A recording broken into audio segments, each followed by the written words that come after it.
have this talk this morning.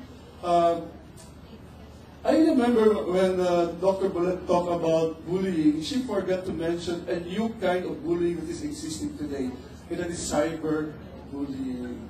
Okay, I don't know if anyone here has experienced being bullied in the internet. Okay, so how many? Please raise your hands. Oh my God, then it's only young ones. I thought it's the young ones because just 2 months ago I was asked to give a group counseling to grade 5 students who belong to the #1 section, bullying their classmate in the internet. Okay, so that's kind of depressing, actually. And it's not just the child who was kind of depressed. She started not to go to school, and also the parents, and much more the school authorities were kind of surprised because they didn't expect that their section 1 can be the cause of cyberbullying. And this is not a new phenomenon today. So an aspect of that, an effect of that would be depression. And this is what my topic will be this morning. Okay? So now, not definitely that we will be centering on depression, but perhaps how to deal with depression itself. Okay? So the title is Conquering Our Low Moods, Creating Natural Highs in Life. Okay. Before anything else, just to share my experience with bullying, don't you know that I was also bullied in the seminary when I was second year high school, of all places, in the seminary, and bullying is also existing there.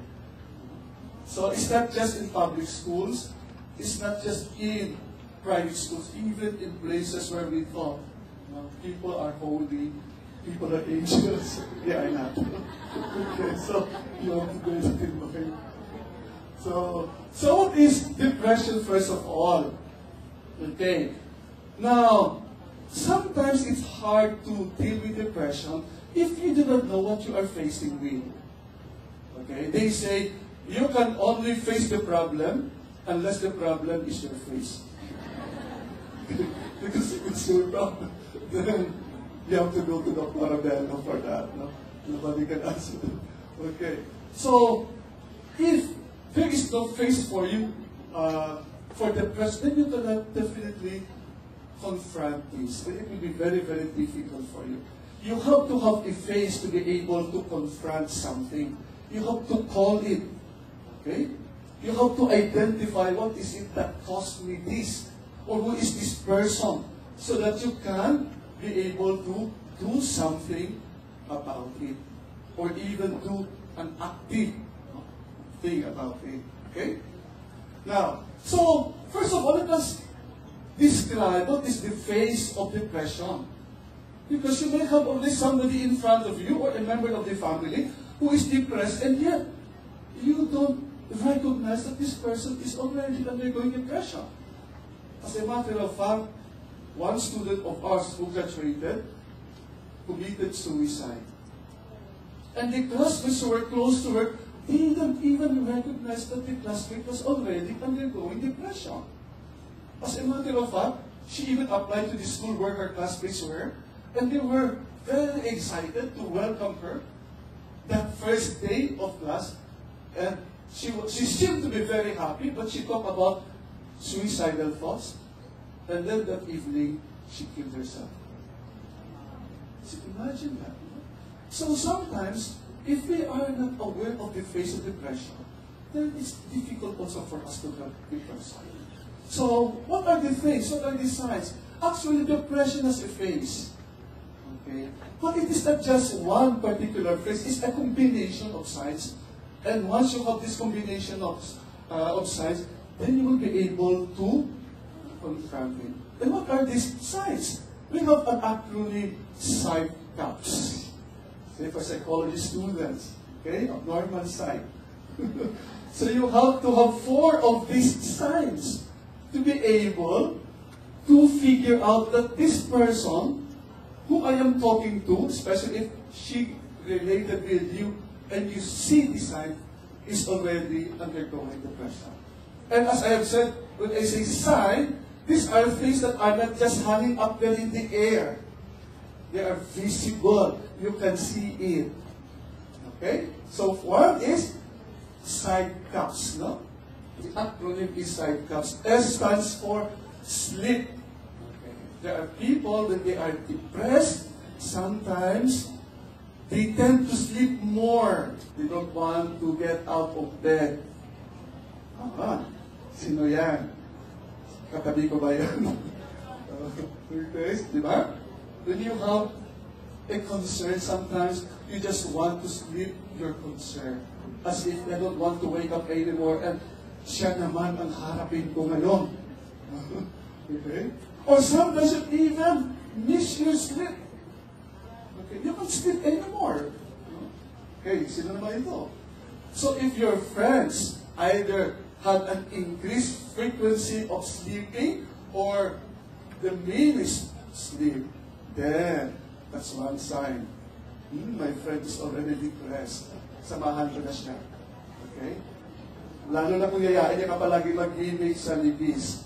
Let's go out every day, every evening. Ayaw niya matulog. Depressed ito rito. Okay. Second, interest. The meanest interest.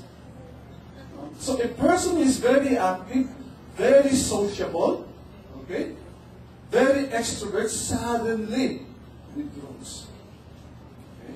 So she stops seeing her friends, she stops seeing her boyfriend, stops seeing you, okay, for no reason at all, okay, then that could be another sign of depression.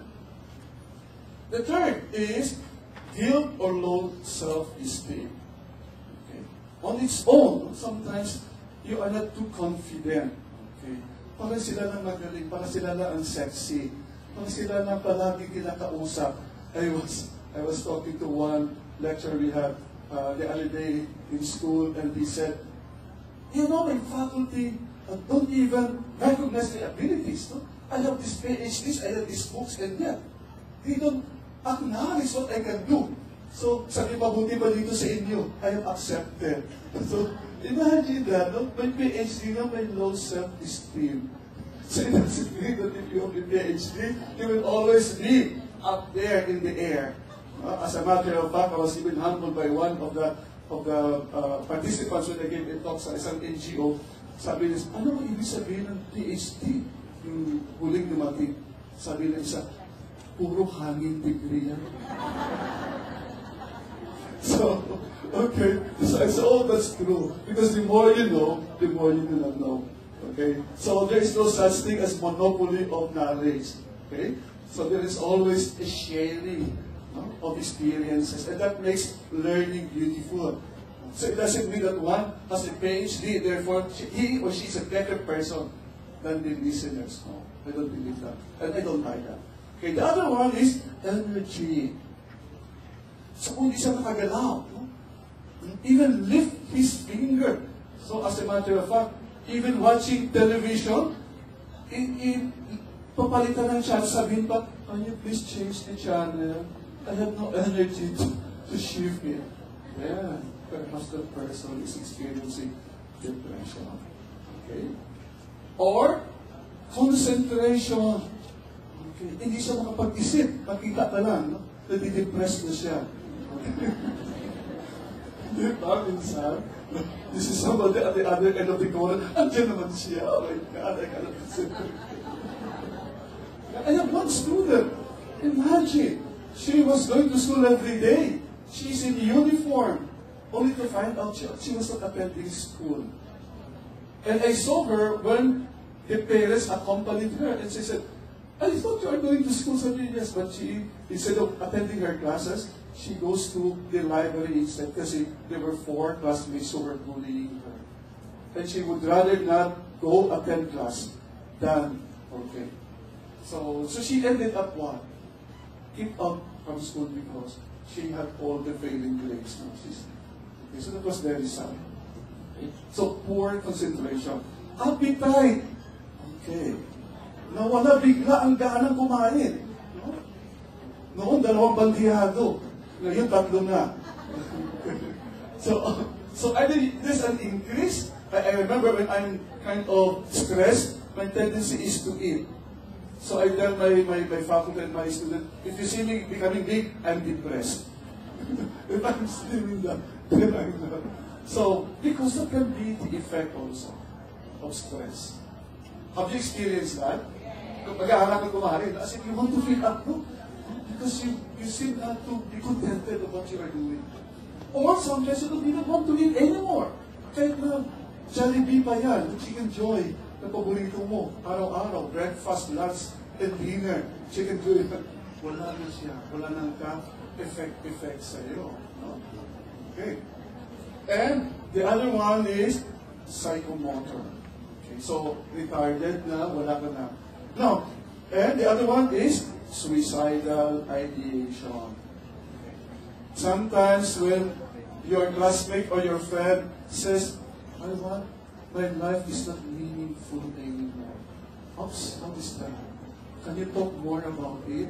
Others will simply say, okay lang yan. Don't say okay because for the person it's not okay. Sometimes we tend to say, okay lang yan. For you it's okay, but for him it's not okay. So just allow her or him to ventilate his or her feelings. You are not a judge there. Okay? So you just give her the space to express. I know of one case. Iniwanan siya ng kanyang girlfriend from UP. Hindi ko alam, hindi ko lang sabihin kung diliman o saan. And then you know what this guy did? Scholar pa siya. He jumped from the 6th floor.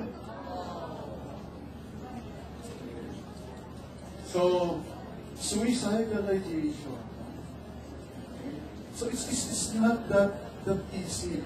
So you just have to give the person that space to discuss.